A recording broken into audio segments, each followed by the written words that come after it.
200, 300, que muchas veces no son reales, o son volúmenes tal vez sobredimensionados en el contenido. Porque nosotros como cirujanos sabemos que más de 100 ya tenemos este riesgo, ¿sí? 150 o 100 se convierten en emergencias que tenemos que solucionar en ese caso.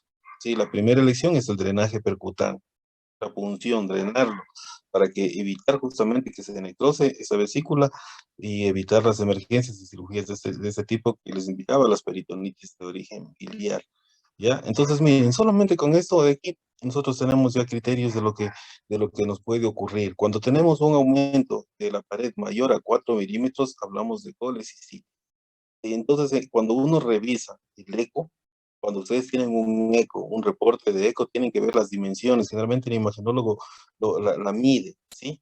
Da las dimensiones, es obligatorio que pongan el grosor de la pared. Si nosotros podemos tener un criterio de colecistitis con la pared, no pueden, no podemos tener un reporte que no mida la pared.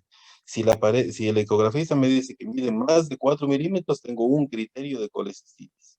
Si están menos de 4 milímetros, no hay criterio de colecistitis. Como estamos hablando que generalmente el término de colecistitis se refiere a enfermedad de la pared vesicular, inflamación, entonces siempre tienen que acordarse del diámetro que debe tener la pared, ¿sí? Más de 4 milímetros, criterio de colecistitis. La capacidad y volumen, más de 100 ml, hablamos de un hidrocolecisto o hidropesia vesicular, ¿sí? Está conformada, miren, por el fondo, cuerpo, fundíbulo y concho.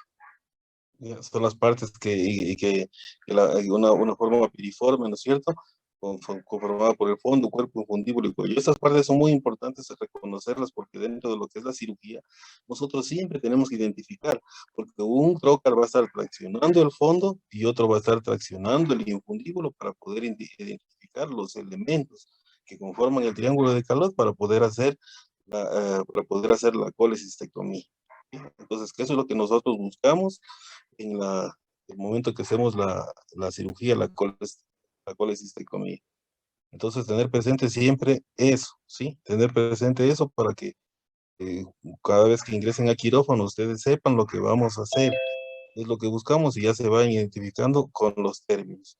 Entonces ya saben qué revisar en un eco. Entonces siempre ver el volumen. Si pasa más de 100 ml, estamos hablando de un hidrocolicisto, en el CIE-10 lo encuentran como hidropesia vesicular. ¿Ya? Riesgo de que se necrose la arteria cística que viene en un 90% de los casos de la hepática derecha, ¿sí? Y que es única, ¿sí? Es única, pero a nivel de la cara anterior de la vesícula se divide en dos troncos, una cística anterior y posterior, exclusivamente para la vesícula.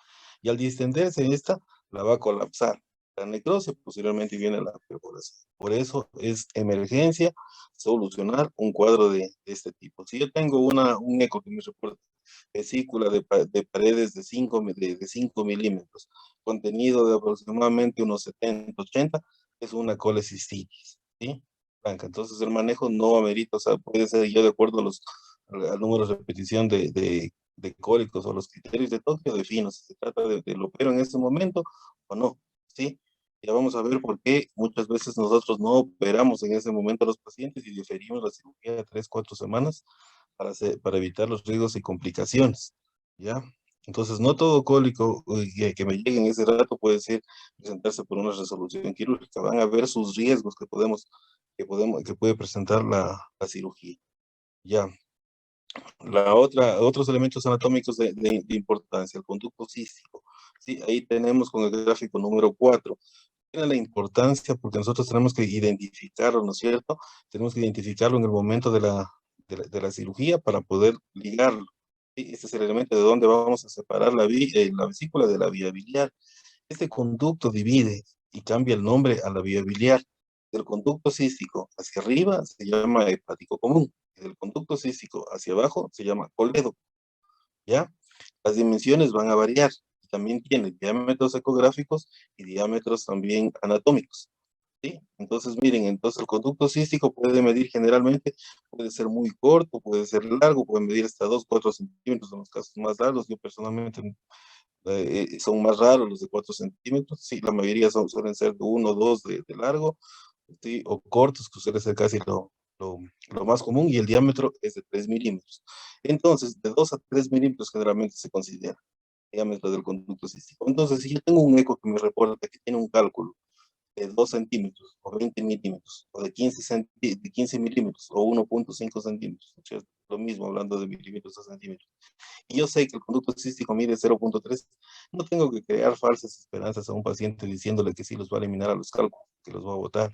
Jamás, jamás los va a botar, no los va a poder botar, porque para que pase un cálculo de 1 centímetro por un conducto que mide 0, hasta máximo de 0,3 milímetros, que es el diámetro normal, tendría que perforarlo, ¿no es cierto? Entonces es imposible que baje un cálculo.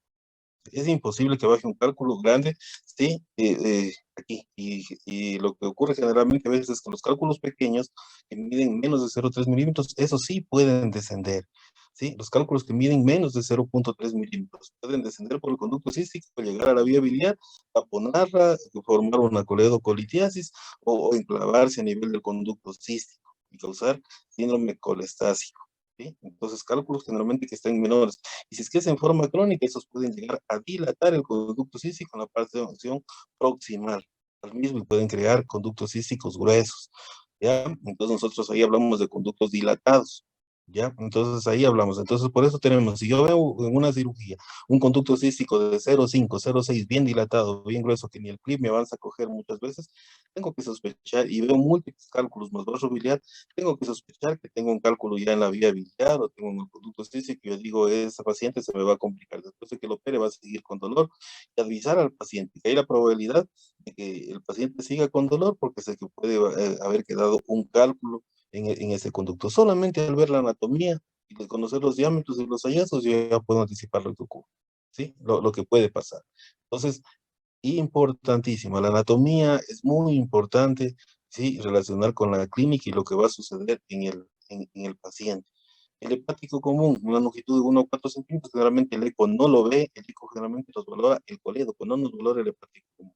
Ecos de muy amplia resolución nos pueden ayudar a verlo, y siempre y cuando tenga poca cantidad de gas, ¿sí? No haya limitante de gas dentro del abdomen. La longitud de 1 a 4 y el diámetro de 4 milímetros anatómico. El diámetro ecográfico